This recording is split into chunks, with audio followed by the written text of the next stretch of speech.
All right, welcome aboard to the bright side. I want to touch on a couple more brain health issues, serotonin boosting strategies. We're talking about getting off of SSRI drugs, Cymbalta, Effexor, Prozac. We're talking about the importance of serotonin, how to build your own serotonin without resorting to pharmacology, without resorting to psychiatry, without resorting to Obamacare and insurance and pharmacy and drugs, et cetera, et cetera. You can build your own serotonin levels. We talked about eating more protein, especially tryptophan-containing protein, organ meats, dairy, eggs, all good sources of tryptophan. Beans are a moderately good source of tryptophan as well. Eat more unprocessed veggies, I should say. Eat more unprocessed veggies. Stay away from grains. We spent the last week and a half or so, talking about lectins that are found in grains, lectins that are found in beans, lectins that are responsible for much degenerative disease. Be very, very, very, very careful of grains. Be very, very careful of lectins. Be very, very careful of anything that causes digestive distress. But you want to make sure that you're getting veggie-based carbohydrates with your proteins. Veggie-based carbohydrates with your proteins help build serotonin levels, especially if they're tryptophan-containing proteins. The third important strategy that I want to talk about for the next day or two is to get yourself out in the sun. Of all the silly medical dermatology and doctor strategies that we have for health, including vaccinations and antidepressants and drugs and electroconvulsive shock therapy. Yes, they still do electroconvulsive shock therapy. Of all the dumb medical strategies, none holds less water than this simplistic and ignorant notion that we should be staying out of the sun or not going out in the sun without a sunscreen. Stupidity, people.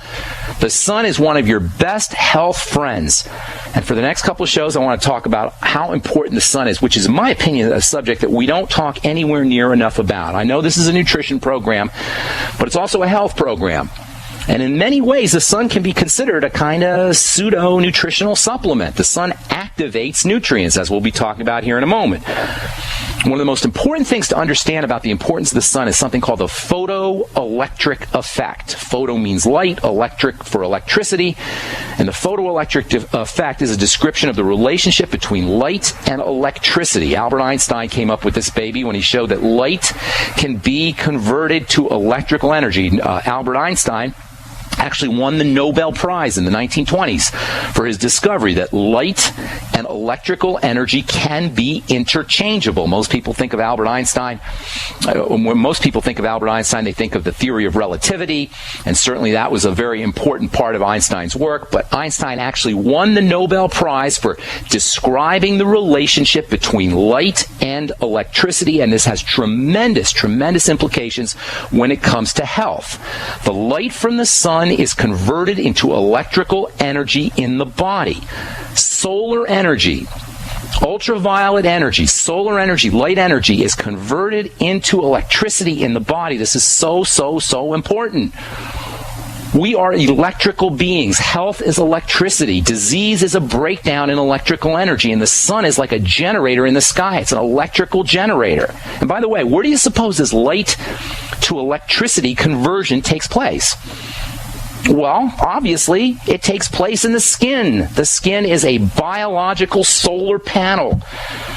And just like a solar panel on the roof of your house can be used to make electricity via this photoelectric effect, the sun hits the solar panel on your roof and the solar panel turns it into electricity to make things happen in your house, to run your house's heat your house, to run the electrical systems of your house. In the same fashion, your skin is a solar panel that produces electrical energy to make things happen in the body. And do you really want to put a sunscreen on top of this solar panel? Would you ever put a sunscreen on your solar panel on your roof? How stupid would that be? It's just as dumb to rub some toxic cream, and make no mistake about it, sunscreens are toxic chemicals. It's just as dumb as rubbing a cream on your solar panel on your roof and then expecting your solar panels to operate effectively. It's just as dumb to rub a cream on the solar panel we call the skin. The skin is a solar panel that allows the body to exploit this photoelectric effect. The skin turns solar energy into electrical energy that runs the body, and your dumb dumb dermatologist will tell you not to go out in the sun. Stupidity of the highest degree. The sun is electricity. In essence, the sun is electricity, and electricity is health. Therefore, the sun is health. Breakdown in the body is electrical breakdown, and the sun is a battery in the sky, is an electrical charger in the sky, and your skin is like a solar battery. It absorbs solar energy, converts it into electricity, and that electricity can be used in the body. When you're sick, you have less electrical energy. A sick cell, we've always said on this program, all disease is cell disease. And when a cell is diseased, it is a cell that is not processing, not using electrical energy. Its electrical energy has become diminished. When we are diseased, what we're really experiencing, and by the way, when we're aging, what we're really experiencing is a drop in electrical energy. Think of a car when the battery won't turn over. That's disease. Disease is the biological body equivalent of a car that's not turning over. Except it's occurring at the level of a cell, which is 1/100th the size of the head of a pin. Cells derive electrical energy partially from the sun, partially from food, which comes from the sun. Ultimately, all electrical energy comes from the sun. The sun is the ultimate electrical energy supercharger. Can we get a little love for poor Mr. Sun that has been so vilified and demonized in our culture? All right, I'm Pharmacist Ben. We'll continue talking about health, nutrition, the sun, serotonin, and take your phone calls as well. You're listening to The Bright Side on the Genesis Communication Network. We'll be back right after this. All right, we're talking about the sun and serotonin. The sun is one of the most important strategies. Getting out in the sun is one of the most important strategies to help build your serotonin levels. The sun is electrical energy. Electrical energy is health. And when it comes to health, I'm going to say this as clearly and as succinctly as I can. Listen up. The sun is a major, maybe the major building, anti-aging, growth, and repair stimulus. The sun means growth. The sun means health. The sun means life. So unless you have a problem with growth and health and life and repair, make sure you're getting out in the sun. Make sure you're looking at the sun. Practice something called sun gazing. Historically, throughout history, people as diverse as Plato and Socrates and masters of Eastern wisdom, Apollonius of Tyana, throughout history, people have used the sun and used sun gazing as a way of improving physical well-being as well as mental well-being. So get yourself out in the sun without a sunscreen. And by the way, have you ever noticed how hard it is to eat a meal when you're out in the sun? You know, you can actually buy an appetite suppressant patch called the SP6 that works by trapping solar energy to reduce cravings for food. Bright light exposure has been successfully used to treat binge eating. That's because the sun upregulates satisfaction chemistry. The biochemistry of satiety, the biochemistry of fullness, the biochemistry of joy, the biochemistry of awakeness, the biochemistry of alertness, and the biochemistry of serotonin are all keyed to the sun. Yet your doctor and your dermatologist and your well-meaning, perhaps, skincare professional will tell you, be careful of going out in the sun. Never go out in the sun without a sunscreen. I hear this all the time, people. I hear this from skincare professionals who should know much better. Telling people not to go out in the sun, not to go out in the sun without a sunscreen. If you want to diminish your serotonin levels, then don't go out in the sun. If you want to diminish your serotonin levels, then don't look in the sun. And by the way, because serotonin is converted into melatonin, not only will avoiding the sun depress serotonin levels, but ultimately it's going to depress one of the most powerful anti-aging substances that the body makes, and that's melatonin. One of the most powerful antidepressant substance that the body makes, and that's melatonin. One of the most relaxing and pro-sleep substances that the body makes, and that's melatonin. So getting yourself out in the sun is not only important for building serotonin, it's also very important for building melatonin as well. Serotonin is a daytime vigilance and awareness hormone. It makes perfect sense when you think about it that the sunlight would upregulate this awakeness daytime hormone. Daytime vigilance and awareness means the sun. Seasonal affective disorder, or SAD, also known as the Seattle Blues, is one of the prices that we pay for lack of sun, or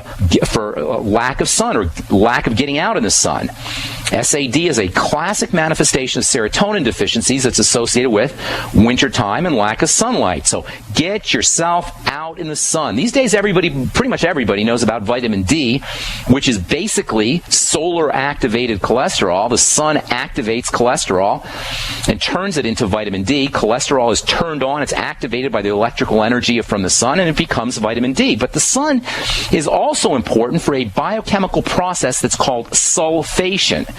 Sulfation is a chemical reaction that occurs between the element sulfur, which is stored in great abundance in the skin, and the sun. In fact, sulfur is stored in your hair. Sulfur is stored in your scalp. Your entire body, the entire outside part of your body is a storage system for sulfur, and that sulfur is activated by the sun in a process called sulfation. Of course, in order for this reaction to occur, we got to make sure we have enough sulfur in our diets, which is something that may be, unfortunately, easier said than done given sulfur deficiency in the soils. But you can always take MSM, and you can always make sure that you're eating sulfur-containing foods. Cartilage is a wonderful sulfur-containing food. Bone soup is a wonderful sulfur-containing food. Eggs contain sulfur. Stinky foods of all kinds, onions, garlic, shallots, all contain sulfur. That stink is a sulfur smell. And then there's a serotonin connection. Serotonin is a daytime hormone. It's 180-degree polar opposite of melatonin, which is the quintessential nighttime hormone. Sunlight activates serotonin production in the brain. If you're staying out of the sun, if you're wearing sunglasses, you are depriving yourself of the primary stimulus, the primary activator of your own personal serotonin manufacturing system. How cool is that? We got our own personal serotonin manufacturing system. Yet your psychiatrist will tell you, well, you got a serotonin problem. We got to give you this toxic, nasty SSRI drug that poisons the serotonin system that the body has to process as a poison when we have our own personal serotonin manufacturing system. How the heck can anyone justify getting on an SSRI drug before they use the medicinal powers of the sun? And if you live in Seattle, or you live in Washington, or you're out there, it's wintertime wherever you are, and you can't get out in the sun, go get a sun lamp. Go to Verilux, Verilux.com, Verilux.com, and for less than $200, you can get a sun lamp and practice light therapy in the comfort of your living room. You can get a mini version for less than $100. That's way less than the cost of a couple of months' worth of Prozac that you get at the pharmacy, and way better for you. And while you're exposing yourself to the sun, or a sun lamp for that matter, make sure you're getting antioxidant sun protection nutrients. We'll be talking about a lot about antioxidant sun protection nutrients as summertime approaches. Truly, the best way to protect yourself from the sun is not sunscreen, is not sunblocks, it's not topical sun creams, sun protection creams. It's vitamin C and NAC and plant nutrients and seaweed and sea vegetables. Seaweed and sea vegetables are probably the most concentrated sources of sun protective nutrients you could ever use. Riboflavin, vitamin B2 has got sun protection properties, as does zinc and selenium and vitamin A and carotenes. Get on the Vision FX from Longevity. The Vision FX is designed to protect your eyes and skin, but it's designed to protect your eyes, but it can also protect your skin. The Vision FX is designed to protect your eyes from solar radiation, but it can also protect your skin from solar radiation, and in fact, all nutrients can do it. Get on the Beyond Tangy Tangerine. If you have any digestive issues, that is going to affect your ability to absorb sun protection nutrients, and it's going to make your skin more sensitive to the sun. So you gotta make sure you're protecting you're taking care of your digestive health and digestive wellness. A lot of these sun protection nutrients that are stored in the skin are fatty.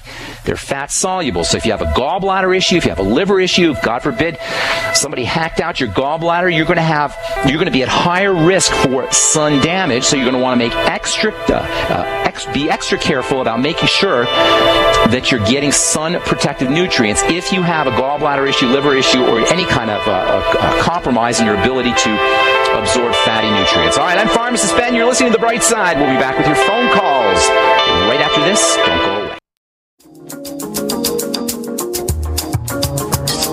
Welcome back to The Bright Side. I am Pharmacist Ben. We're talking about SSRIs, ways to get off of SSRIs. Way number one, or method number one, eat more protein, tryptophan-containing protein. Method number two, eat more non-starchy carbs, vegetables, non-starchy vegetable carbs. And step number three, make sure you're getting out in the sun. There's so much to talk about when it comes to the importance of the sun for good health. We'll continue discussing this tomorrow. On the bright side, our number today is 855-660-4261. Time to hit the phones. Let's go across the pond, as they say, and talk to Frank in the UK. What is up, Frank? Welcome to the bright side. Hi, Ben. Just want to say you're a top bloke. I love what you're doing. Thank you. My question today is, what are the best things to do and the best longevity products to take for reversing asthma and the chest infections which accompany it? Easy. Asthma is one of the easiest things to deal with. It's a classic sign of an immune attack. The body's immune system responding to something. The immune system, as I'm sure you know, Frank, and for our listeners, the immune system is a defense system. When the immune system is activated, that means something has gotten into the body that the body perceives as the enemy. So asthma is a defensive response. Immune problems are defensive responses. Asthma is a classic example of a defensive response. If there's a defensive response, the only thing we need to know is what is causing that defensive response, and it usually is something that we're eating. It can occasionally be something that's getting through the skin, rarely, I should say. It can rarely be something that's getting in through the nose, but 80 to 90% of your immune system is located in the digestive tract, which makes perfect sense because this is the main source of entry of the enemy of the outside world into the inside world of the body. So for asthma, step number one, before you do anything else, you got to figure out what's activating or triggering or initiating that defensive response. It usually has something to do with dairy or grains or eggs. It could have something to do with the lectins that we talked about for the last couple of weeks. Look to foods. Get yourself a food diary. Write down everything you eat. And by the way, is it for you, by the way, Frank, or somebody you know? It's for me. Okay, so you got to know that you have other conditions going on. Nobody just has asthma. Listen up, people. Yeah. Nobody just has asthma. No, I'll say it again. It's so important. Nobody just has asthma. Frank, do you have a skin issue or anything, eczema, psoriasis? Do you have any kind of digestive issues that you know about? You got to have something else going on there.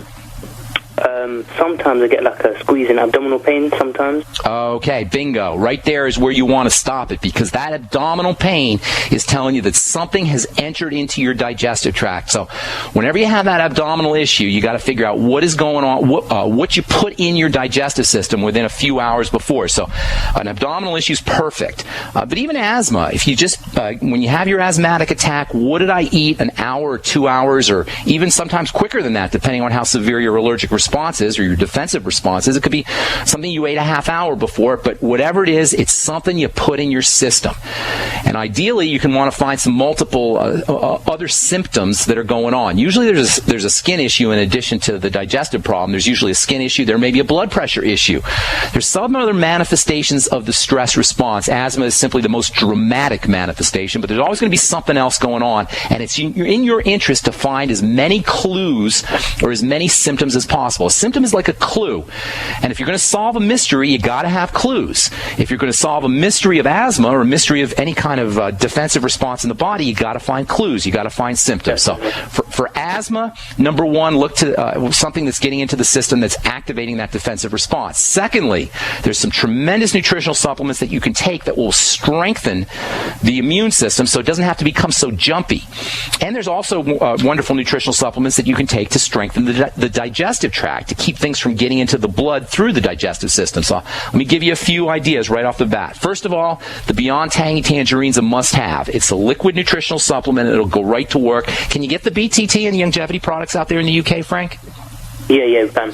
Okay, good deal. Get on the BTT, stat, right away. Number two, get on the probiotics. There's the Nightly Essence is probably the best probiotic, but there's another one called the Root Beer Belly that just came out. Not quite as good, but it's a little bit less expensive and it's a little tastier. Personally, I like the Nightly Essence. Make sure you're using the Ultimate Enzymes after meals and you're activating them with apple cider vinegar. The Ultimate Enzymes can also, in addition to being good for your digestive system, they also have anti-inflammatory properties that may be beneficial for asthma. Magnesium is a superstar mineral for dealing with asthma. Get on the OsteoFX product. In fact, the Healthy Start Pack would be perfect for you because it's got the BTT, the magnesium, and the OsteoFX, and it's got the essential fatty acids, which can also be very important for dealing with asthma. Vitamin E, 400 international units a day, super important for respiratory health. If you're a smoker, if you have chronic colds, if you have chronic lung infections, COPD, or asthma, vitamin E can be one of your best nutritional supplement friends. I like the mixed tocopherol forms of vitamin E, 400 international units a day.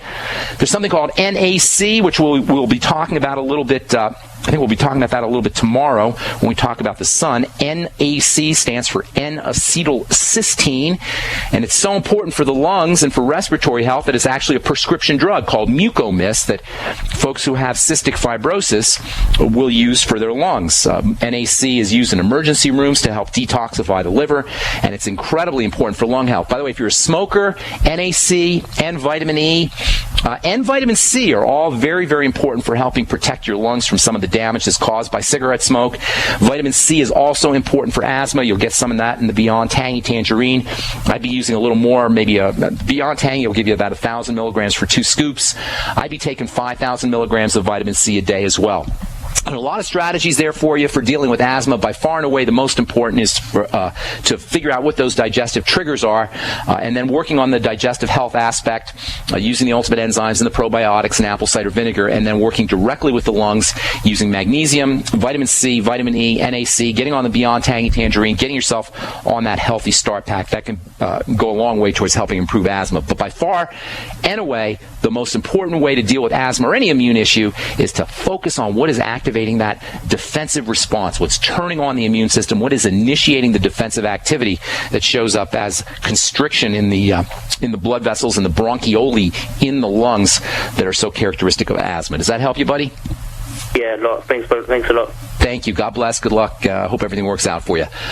All right, moving on. Let's see. Mary in Michigan. What's up, Michigan Mary? What's up?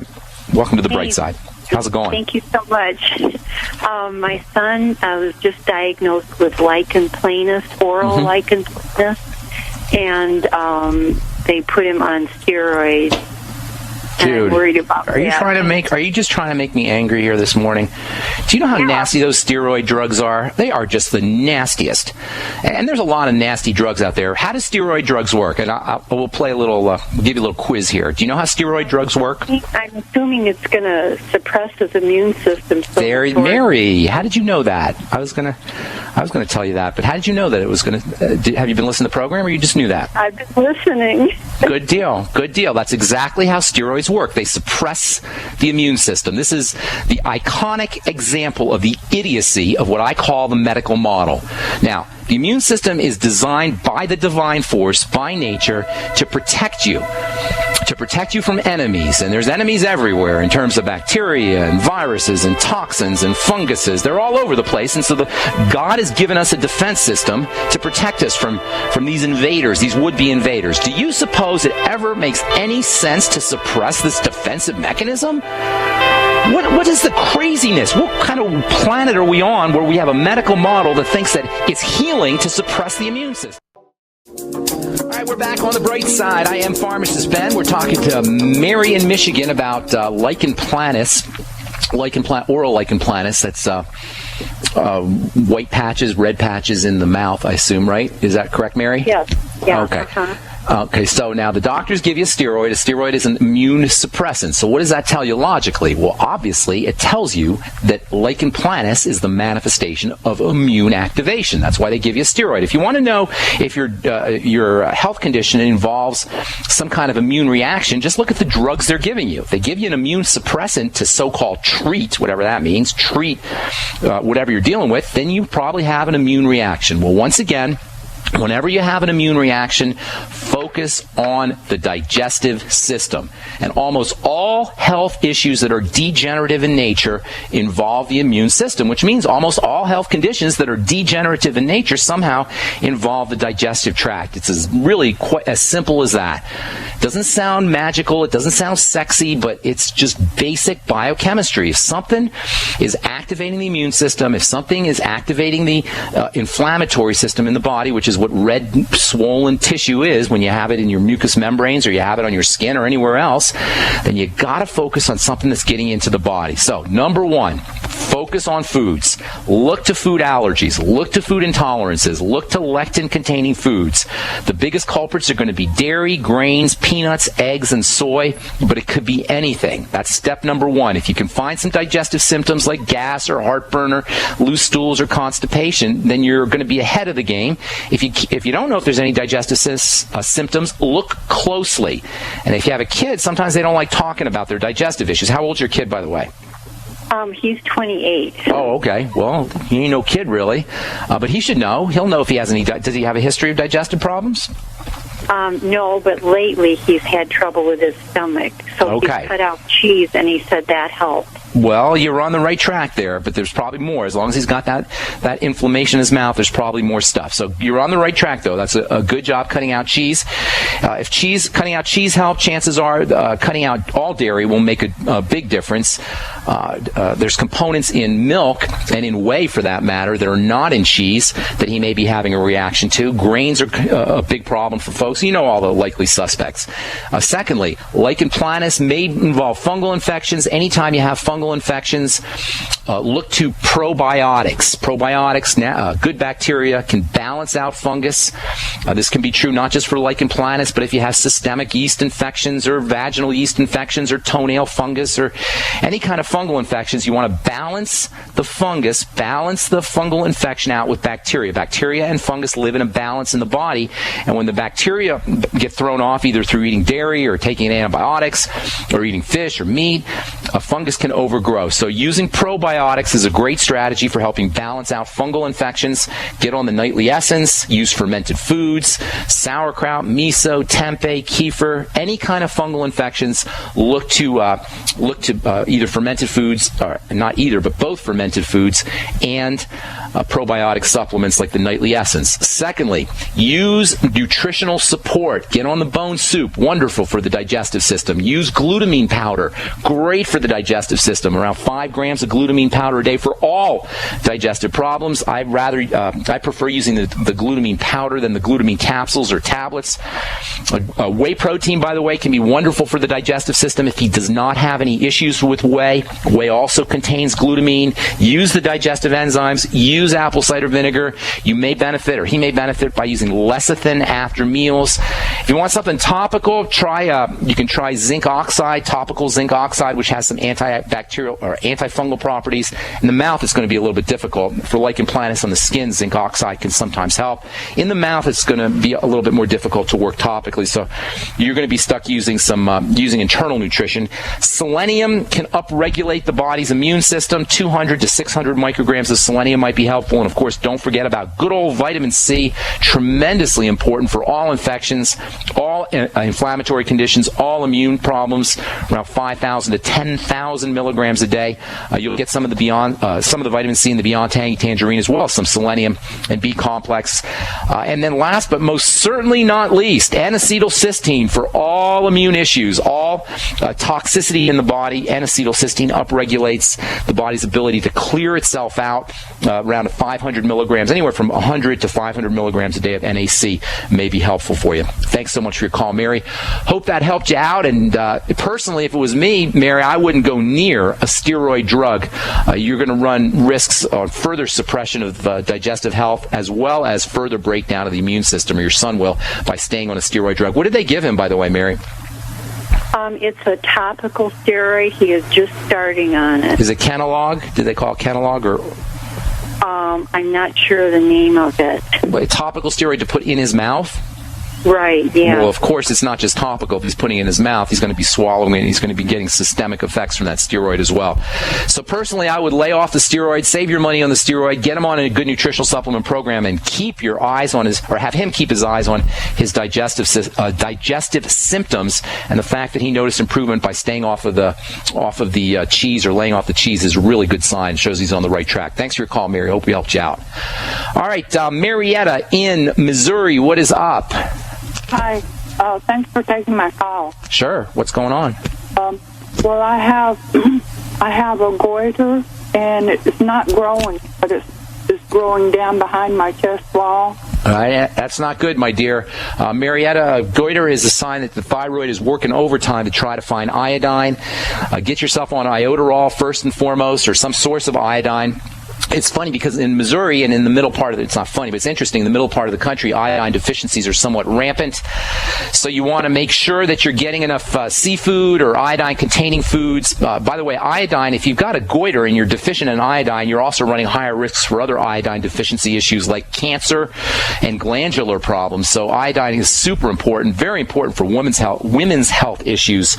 Iodine is. I'd be using 12.5 milligrams of iodoral a day. Make sure you're on the B vitamins. All thyroid issues have a digestive component, either before the thyroid issue or after the thyroid issue, or both. In other words, digestive issues can cause problems with the thyroid, and once the thyroid starts to slow down, that can cause further digestive issues, which of course will compromise the thyroid even more, which will cause more digestive issues, and you end up with this downward spiral, this vicious cycle. So focusing on digestive wellness is very important. Thyroid hormone is activated at least partially in the digestive tract. So if you have any issues with the digestive tract, any small intestine issues, absorption issues, that's going to compromise your ability to maximize thyroid health. Focus on digestive wellness. Once again, probiotics, good bacteria, glutamine powder, digestive enzymes. Marietta, do you know about any digestive issues? Well, you must know you have some digestive issues. I'm not even going to ask you that.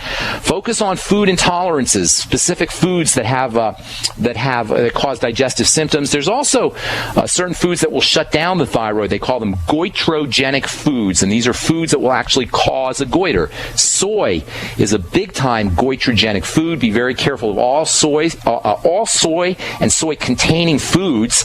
Broccoli and what they call the cruciferous vegetables, kale, cabbage, cauliflower, broccoli, bok choy. These cruciferous vegetables are also well-known goitrogenic foods. They can induce goiters. If you like broccoli and you like Brussels sprouts, and there's certainly a lot of good stuff in the cruciferous vegetables, cook them a little bit or steam them a little bit, and that can help improve their goitrogenic effects. You get less goitrogenic effects once you steam your cruciferous vegetables. The B vitamins also very important for the thyroid. The mineral selenium is very, very important for thyroid health and very underappreciated when it comes to taking care of your thyroid. I'd be using the OPC selenium, the Ultimate Selenium product from Longevity, maybe 400 to 600 micrograms a day. A lot you could do for the thyroid. Also, keep in mind that when you're under a lot of stress, either psychological stress or mental stress or emotional stress or physical stress, and your adrenal glands are kicking in to get you out of that stressful situation, over time the thyroid will slow down secondary or in response to that adrenal activity. So practicing your deep breathing techniques, making sure you're relaxing, making sure you're getting enough sleep, maybe using some melatonin on a regular basis, all those can help with the thyroid. All right, Marietta, thanks so much for your call. Appreciate it. Let's see if we can get one more call in. Leanne in California. Real quick, what's going on, girl? I've just been suffering from a hiatal hernia, and the doctors thought that surgery. Okay. Hiatal hernia is a breakdown in the connective tissue of the diaphragm. The stomach sticks through the diaphragm secondary to that breakdown. Treat a hiatal hernia as if it was a breakdown of the body. The body's connective tissue is starting to break down. Lots of ways you can take care of that, using cartilage, using the bone soup, using the glucosamine or the glucogel caps, making sure you're getting enough protein, and always take vitamin C with the glucogel caps, by the way. They work together. And then last but not least, chiropractors can sometimes do manipulations to help improve hiatal hernias. Thank you so much answer your call. That's all we got time for today. I'm Pharmacist Ben. Tomorrow we'll continue talking about how important the sun is for improving serotonin effects as we continue discussing SSRIs and ways to beef up your own serotonin production. Stay tuned for Alex Jones next. On most of these stations, I'm Pharmacist Ben. We'll talk to y'all later, folks. Bye for now.